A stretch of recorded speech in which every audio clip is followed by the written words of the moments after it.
وعكلو يسوون فرديا صاحبك جمال وكيل كيجد سودو وعرنا مركان إنان ويارو مجلس كان لفرديو قفكي ددالك بدن قليي لغونا سوهرتي وكوهد لدونا مقع قوغوشا يا ماموس كذا خليف عبد القادر معلي النور محمد كسر دو خليف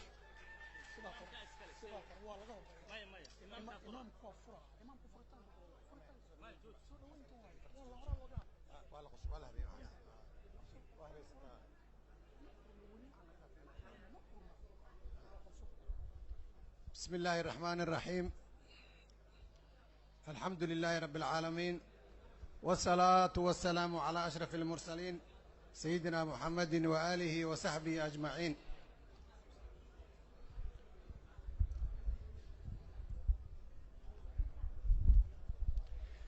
madaxweynayaashii hore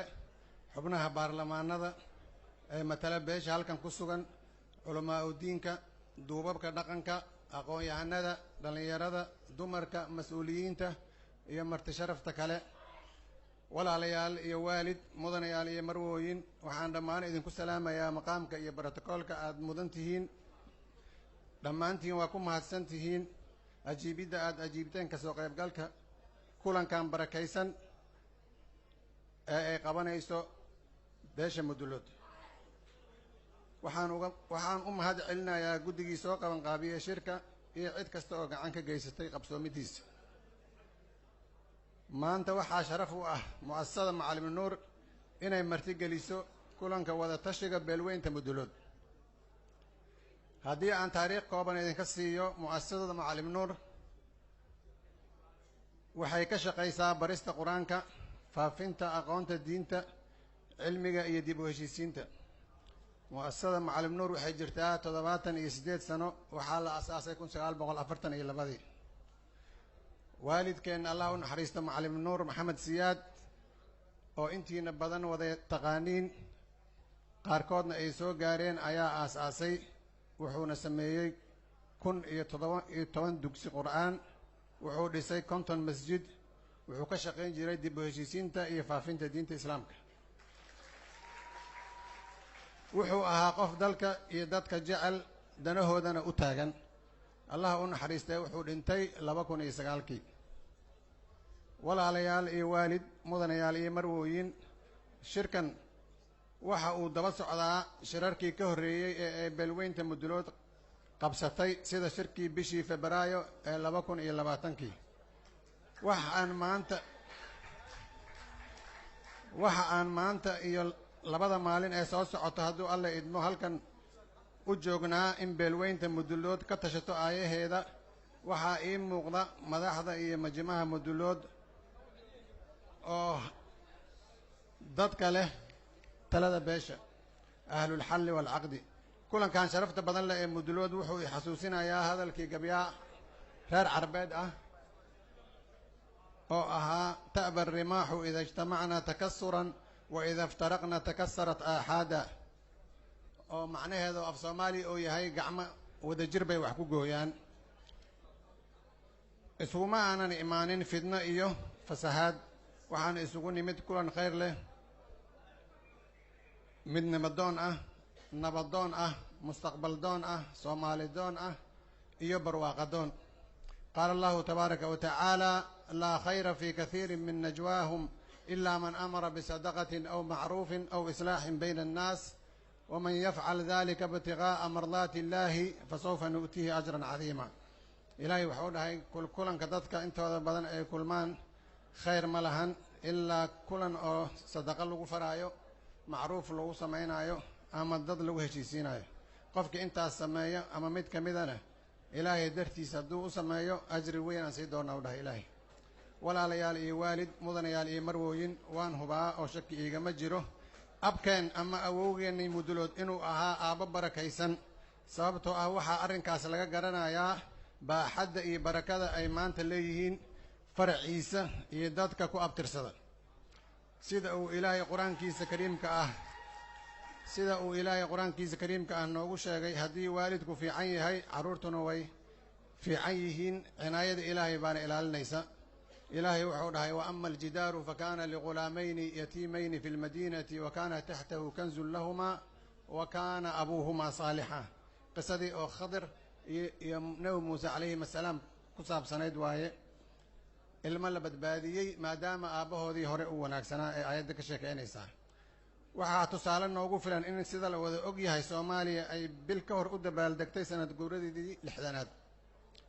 lixdankaas sano waxaa Soomaaliya soo maray 9 madaxweyne 4 madaxweynayaashaas ka mid ah waxay ka soo jeedaan beelweynta Mudulood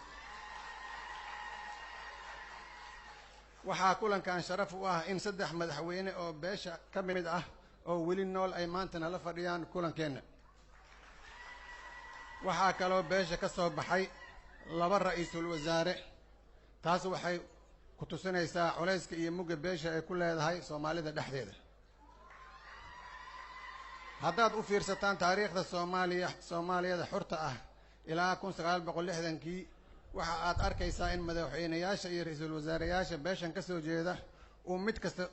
soo baxay waqti adag oo ay Soomaaliya u baahnayd bal fiiriyo waqtigii uu ku soo beegmay Allah u naxariistay madaxweynihii ummadda madaxweynihii ugu horeeyay Soomaaliya xorriyadda kadib madaxweyne Aadan Cabdullaahi Cusmaan wuxuu ku soo beegmay waqti adag oo xorriyaddii la qaatay isla markaana 2 gobol oo aan aqoon isu lahayn midoobeen laakiin alxamdulillah ilaahay kuma ceebeynin oo si sharaf leh ayuu ku dhamaystay una maareeyay waqtigaas adag madaxweyne Cali Mahdi oo maanta kulanka jooga ilaahay cimri caafimaad iyo cibaado suuban ha siiyee wuxuu ku soo aaday waqti adag wax weynna wuxuu ka taray dhibaatadii markaas Soomaaliya haysatay ra'iisul wasaare Cali Maxamed Geedi waa la mid oo waa ninkii dawladda Soomaaliya soo gaarsiiyay filla Soomaaliya astaanta hogaaminta Soomaaliya sidoo kale ra'iisul wasaare Nuur Xasan Xuseen Nuur Cadde Allah u naxariistay oo waqtiga adag ku soo beegmay wuxuu ku guuleystay nabadda midnimada iyo socodsiinta hanaanka dawladnimada madaxweyne Shariif Sheekh Axmed oo maanta kulanka jooga ilaahay cimri caafimaad iyo cibaado suuban ha siiyee wuxuu isna ku soo aaday waqti adag wuxuuna ku guuleystay inuu dhigo aas adag oo dalka kaga saaray hanaankii ku meel gaarnimada ahaa madaxweyne Xasan Sheekh Maxamuud oo isagana maanta nala jooga ilaahay cimri caafimaad iyo cibaado suuban ha siiyee wuxuu isna ku soo aaday waqti adag oo ah bilowga dawlad rasmi ah oo buuxda oo ka baxday ku meel gaarnimo waa ninka hirgeliyay nidaamka ay Soomaaliya dooratay ee federaalka ah wuxuu xilka ka degay waqtigii uu ka dhamaaday si sharaf leh isaga oo ka tagay Soomaaliya oo federaal leh waan ku kalsoonahay in beeshan soo saari doonto hogaamiyayaal samata bixiya qaranka dhibaatooyinka badan ay la soo gudboonaadeen waxaan filaa in aysan ka badbadin iyo mubaalaqo ahayn haddaan dhaho muwaafaqada beeshan midnimada beeshan xurmaynta beeshan iyo nabadda beeshan waxay muhiim u tahay wadajirka ummadda Soomaaliyeed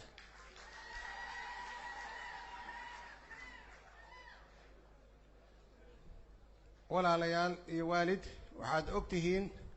iska dhis inaysan ahayn ee Ilaahay subxaanahu wa ta'ala uu ku manaystay in ay deegaan u noqoto caasimadda qaranka Soomaaliyeed walaalayaal iyo waalid mudanayaal iyo marwooyin waxa aan ku kalsoonahay fikradda iyo dareenka wanaagsan ee ay beelaha kale ee Soomaaliya ka haystaan beesha Mudulood waa kii Sayid Maxamed Cabdulla Xasan yiri Allah u naxariistay dad lama xaqire darisnimo abgaal baa leh abgaalka uu sayidka ku halqabsanayo waa beel ka mid ah beelweynta Mudulood taas oo ah in dadka beeshan ku abtirsada ay dabiiciyan u yihiin dad nabad jecel oo dulqaad badan laakiin haddii ay soo jeestaan aadaale walaalayaal iyo waalid mudanayaal iyo marwooyin taariikhdu way soo celinaysaa maanta Soomaaliya waxa ay maraysaa waqti adag oo u eg waqtiyadii ay soo baxeen hogaamiyayaashii hore ee beeshan oo aan hadda xusnay waxaa la joogaa waqtiga uturista iyo unaxariisashada isdabcinta iyo jeclaanta qaranka Soomaaliyeed. Soomaaliya waa tabar daran tahay, waxay u baahan tahay mudulood midaysan oo horumariya. waxaa jira wax la dhaho tintii Mucaawiya, waa halqabsigii xigmad laga hayo Mucaawiya ibn Abi Sufyaan radiyallahu anhu oo saxaabi ahaa. wuxuu hogaaminayay adduunka islaamka 40 sano, 20 kamida wuxuu ahaa duqa magaalada dalka Shaam la yiraahdo, 20 sanana wuxuu ahaa amiirul mu'miniin. waxaa la weydiiyay sida ay ugu suurta gashay muddadaas dheer inuu hogaamiye ahaado. wuxuu ku jawaabay hadalkan taariikhda galay ee saldhig u ah siyaasadda toosan. wuxuu af carabi ku dhahay innii laa ada'u sayfi xaytu yakfiinii sawtii walaa ada'u sawtii xiina yakfiinii lisaanii walow anna baynii wa bayna annaasi shacratun manqadacat kaanuu idaa madduuha arkhaytuha wa idaa arkhuuha maddadtuha. wuxuu dhahay waxaan ku gaaray saas aniga meel uu ku filan yahay inaan sun ku edbiyo seef kuma dhufanayo,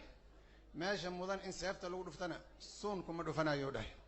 aniga iyo dadka noo dhexeeya waxa noo dhexeeya haddii ay sidii tin oo kale yihiinna ma go'ayso. xiriirkaas waa haynayaa, hadday soo taagaan waa u dabcinaa, hadday jiitaanna waa ka daba wadayaa. dulqaad iyo xikmad tusaale siyaasadeed noogu filan waaye. walaalayaal iyo waalid, mudanayaal iyo marwooyin, waxaan hor yaallo howlo badan oo la rabo in lagu xaqiijiyo wadatashi buuxa oo taabanaya dhinac kasta oo ka mid ah jiritaanka beesha mudulood,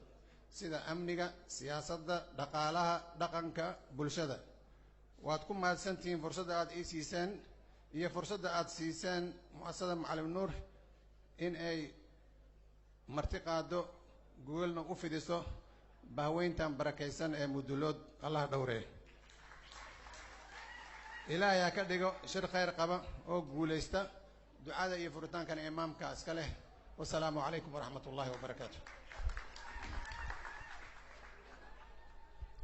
waa mahadsan yahay khaliif cabdulqaadir macalin nuur oo ku hadlayay magaca gogosha iyo munaasabadda guud iyo brotokoolka noocaasa. waa mahadsan yahay. shirku weli ma furmin, waxaa furaya haddii alla aqbalo imaamka beesha mudulood imaam maxamed yuusuf cali. ku soo dhawo imaam.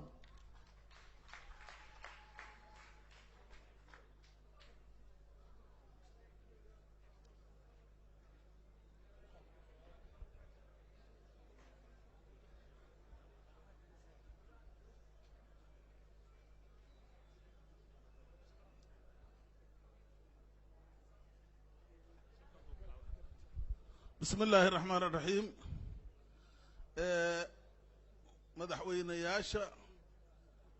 madaxweynaha hirshabeelle iyo kuwa hore oo mudulood,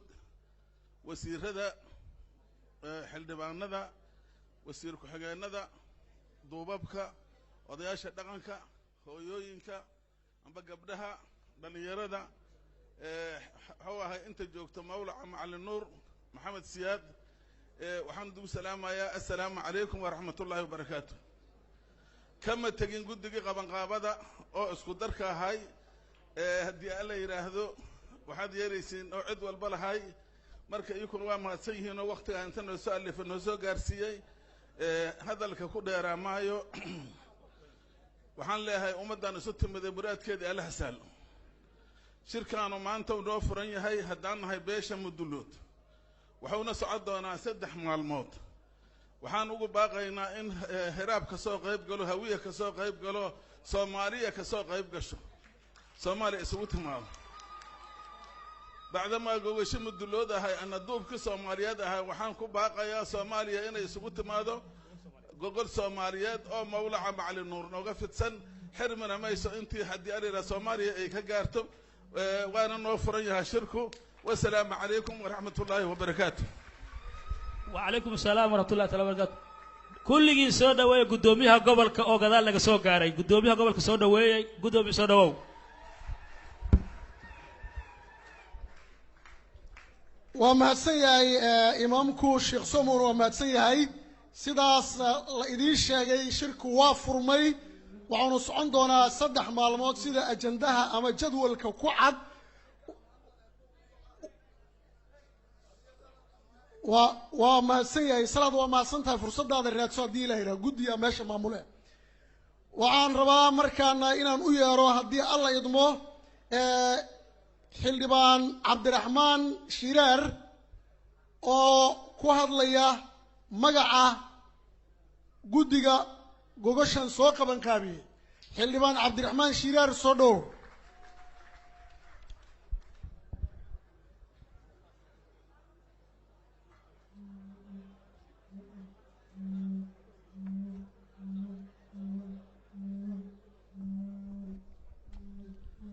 بسم الله الرحمن الرحيم لما مسؤولين تمشي عن السوق تميت مدحوين ياشي هراء رئيس وزراء هراء دوبابك حل ما نضع قرنك كوي هرية كوي دمبابا وسيرة كوي هرية كوي دمبابا مامول قولات يدا وسجامين أيوه وسيرواره مدحويني هراء رالي هو مدحوين المان هذا الكمجرو مدحوينها هرشبيل محمد عبد واري وهو قامين أيوه لمان dadka meeshan isugu yimid ee muslimiinta ah gaar ahaan ku abtirsada beesha mudlood waxaan ku salaamayaa salaanta islaamka assalaamu alaykum wa rahmatullahi wa barakaatuh waxaan maanta sharaf weyn inoo ah haddaan nahay guddiga qabanqaabada inay maanta intaan isu timaado oo mas'uuliin hore kuwa hadda joogo beelweeshi mudlood oo qaybaheeda kala duwan inay maanta isu yimaadaan danahooda guud iyo midooda gaar ahaanba ka wada tashadaan waxay sharaf u tahay karaamana u tahay intii shirkan soo qaban qaabisay iyo intii gogosha fidisay intaas ka bacdi shirku ma aha shir muxuu ahaa xisbi shir ummad lagu taageerayo ummadna lagu caynhayo ma aha shirku waxa waaye shir beeleed oo wada tashi beeleed waa sida boorku qoran wada tashi waa inay danahooda beeshan ka tarshato wixii ay gaarto go'aan in ayada isku maamusho ummadda Soomaaliyeedna sidoo u sheegay iimaanka ay ugu baaqdo gogol nabadeed oo u fidiso shirka asal u yahay intaas ka bacdi annagu ragganagi qaban qaabada ahaa markaan aragnay dhibaatooyinka jiro markaan aragnay dhulka deegaanka oo degannahay waxa ka jiro markaan aragnay saan u kala daadsannahay markaan aragnay ficil muuqda oo annaga ahayn oo muuqda aysan jirin ayaa waxaan u istaagnay in la isu yimaado dhibaatada jirta waxa kamid ah ciidan intay degto waa taqaanaan inta ay degto boqolkiiba 80 waxa haysta niman cadow ah nimankaas cadowga ah cunuga ay dhalaan 9 sano ku baaluqa 15 jirna amiiru ku noqda 9 jir waa baaluq 15 jirna waa amiir waxa la rabo inay wax ka xoreeyaan ama ay tala ka geystaan waa intaan iyo inta maqan garasho in la yimaado oo cadowgaas maanta jiro mid dadban mid toos ah mid nagu dhex jiro inta waxa la rabaa wada tashi guud in laga qaato shirka wajigiisa iyo socodkiisa iyo tilmaamaha annagu aan wadanay halkaas uu ku wajahan yahay cid lagu cambaareynayo ama cid lagu mucaaradayo ama cid dan gaar ah looga sheegayo ma jiraan cid xisbi oo wadata oo ay danteeda ku sheeganaysana male nin kasta wuxuu ogaadaa danta guud ee dadkan leeyihiin inuu meeshan u soo istaago hadduu ka hadlayo dan gaar oo san ka hadlin ama qof lagu cambaareeyo ama qof lagu waxeeyo intaas kadib raalli ahaada oo aan ku dheereeyay gabadh geediga ariga markay wado ariga reemigi waan raalli ahaada ariga markay wado oo ka kala firaaro geediga waa geediga ariga hadduu dhimo boqolkiiba 80 lama helo guriga noqodaa la yiraahdaa waa ruwaagi u fudud yahay barka guriga balool meesha laga soo guuro u noqonaa waraabuhuna meesha soo ku badan ariga qalowle u qaadataa waxay tiraahdaa waa ka haree waa ka hurdee waa noo hadaba waa ka haree waa ka hurdee waa noo hadaba qalowliga qawa ku siinaysa cadawga maanta dadkan haysto in la yiraahdo waa ka hurdee waa ka hadaba waa noo hadaba in la yiraahdo intaas ka bacdi ariga markuu isku tooso ayaa waxay leedahay waxaan kaa wadaa shilin iyo shabeel hooley dawco